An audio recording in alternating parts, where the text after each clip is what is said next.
Hello and welcome to this session about reading with your child and talking about books. My name is Ellen Counter and I'm the Strategic English Lead at Hillyfield. For the next few minutes I'll be giving you a brief overview about how we learn to read, but obviously this is such a huge complex subject area that I can only cover certain areas without going into too much depth, as well as the importance of reading aloud, reading for pleasure and some tips for finding good books.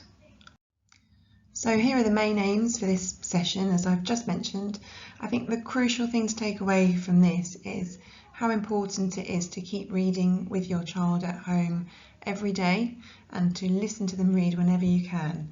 And I'll come back to this later on in the video. So we'll start with thinking about reading aloud, and this is for the children to listen to an adult reader as well as reading aloud themselves. So what are the benefits? Well, it helps children learn how to use language to make sense of the world. It improves their information processing skills, vocabulary and comprehension.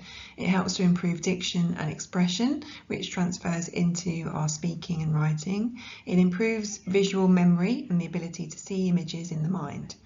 It improves spelling, so that when children are reading aloud, they're sounding out the words, detecting syllables and visually connecting to the words, and all of these processes enhance spelling awareness. It makes reading a social experience when an adult and a child share the story together and have an opportunity to discuss it.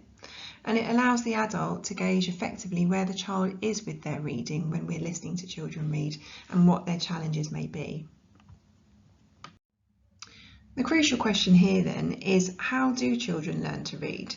Well, reading comprehension consists of two main things. The first is decoding, and that is the ability to read a word, and that can be a word without any context to it. So can the child actually just read a word when it's presented on the page? And the second is the interpretation of that word within the sentence and within the context that it is written in. How is that word interpreted and understood to make meaning? And those two things combined is what produce good reading comprehension. And children need to learn two codes to be successful readers. The first is the alphabetic and phonetic code. So to understand that in that word there, cat, for example, they can see the shape of the letter C, and they understand that that represents the sound k, and the same with the shape of the letter A, and that letter represents the sound a, and the letter T represents the sound t. Then you've got the language code, so it's understanding what that word represents. So here you've got the word cat, and that represents a four-legged furry creature that drinks milk, for example. So when we listen to children read, or when we read to them, we are helping them to acquire, develop and master these two skills. So the decoding, which is getting the words off the page, reading those words, and comprehending. So crucially, this is understanding, engaging with and reflecting upon what they have read. So to give you a little bit more information about decoding and what happens when we teach decoding skills, it's more than just teaching them phonics and phonic sounds.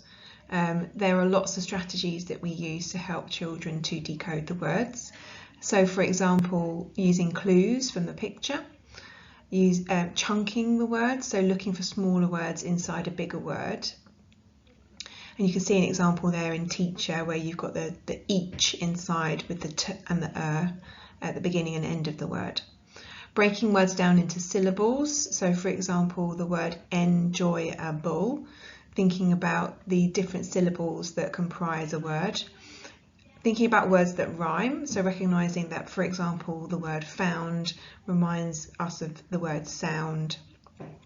Rewinding, so going back to a word or a sentence if we haven't understood it initially, and equally fast forwarding, so reading on to work out the meaning of a word that the child might not know, so that they're not getting bogged down in a particular word and losing the fluency of their reading. And also covering the suffix or the prefix of a word and reading the root word. So for example, in the word jumped, the ed is the suffix. So we can just look at the root word jump and then think about certain rules to do with suffixes when we change tense. And in the word misplace, where you've got the prefix miss, and what rule often happens when we use that prefix with lots of other words. So looking at root words is often a useful tool to decode.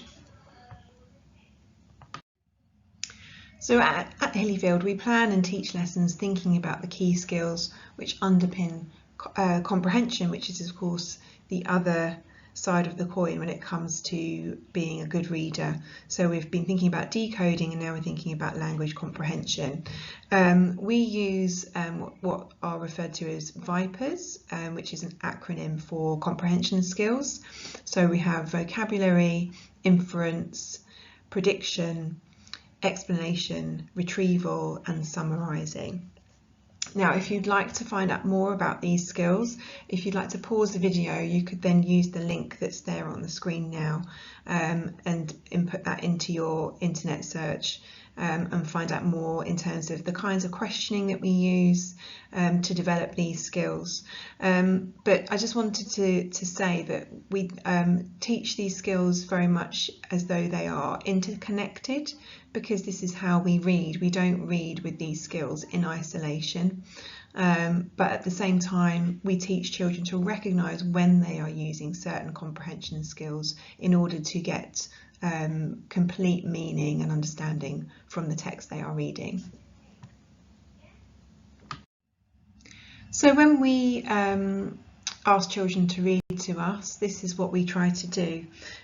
We think about how we're going to introduce the book, looking at the front cover, for example, making a simple prediction, discussing the title, and whilst the child is reading, we remind them about the strategies they have at their disposal to decode the text.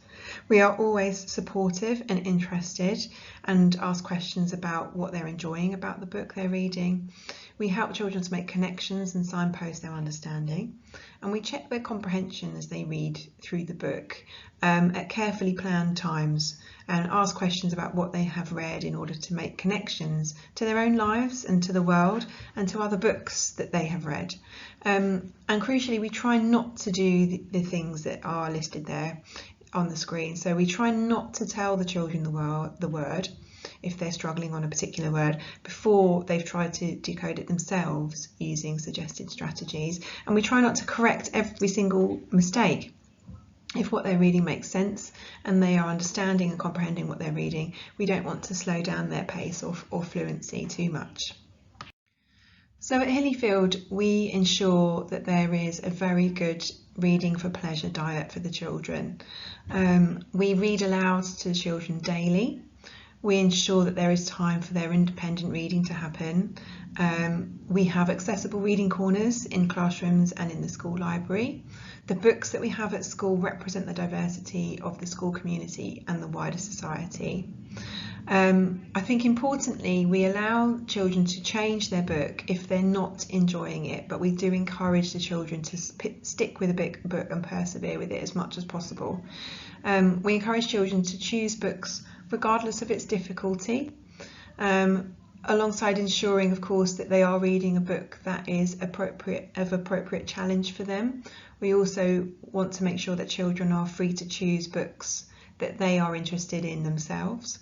All adults are reading role models. We are making sure that adults are reading to children and with children all the time, and crucially then we can recommend books to children so that we have good knowledge of children's books ourselves.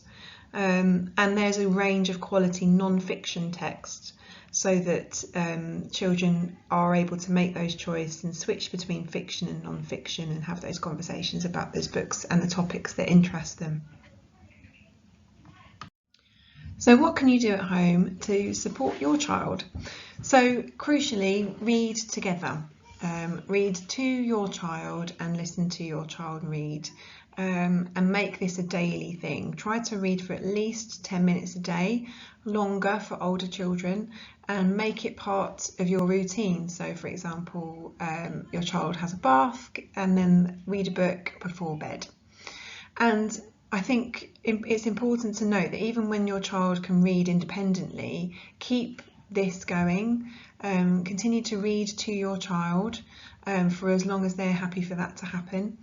And make that reading time as fun as possible. So obviously if your child isn't enjoying the book at all, then you can move on and choose something different to read.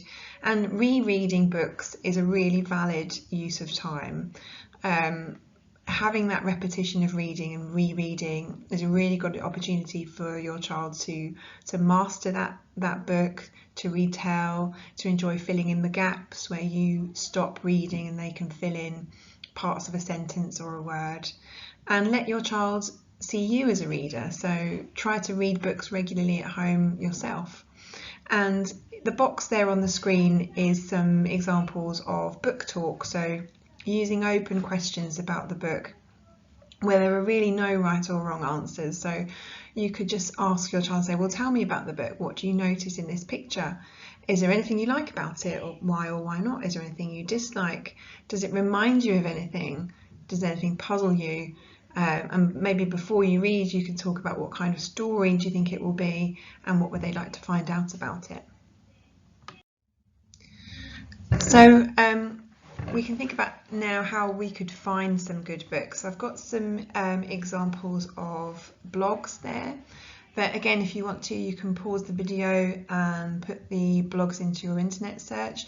These blogs are written by parents, teachers, and actually children as well that recommend books to each other. There are also some really excellent bookshops in London that specialise in children's books. So there's the Children's Bookshop in Muswell Hill if you fancy a trip there.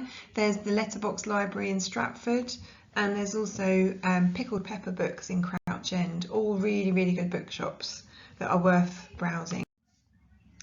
But of course, the main thing to do is to visit the library, and we have got a library in our local area, the Higham Hill Library, that has a great range of children's books. The opening hours are there for you and the address is there. Just note that there are some days in the week that the library is closed. There's also some really useful websites. So there's a couple there, Love Reading for Kids and bookfortopics.com.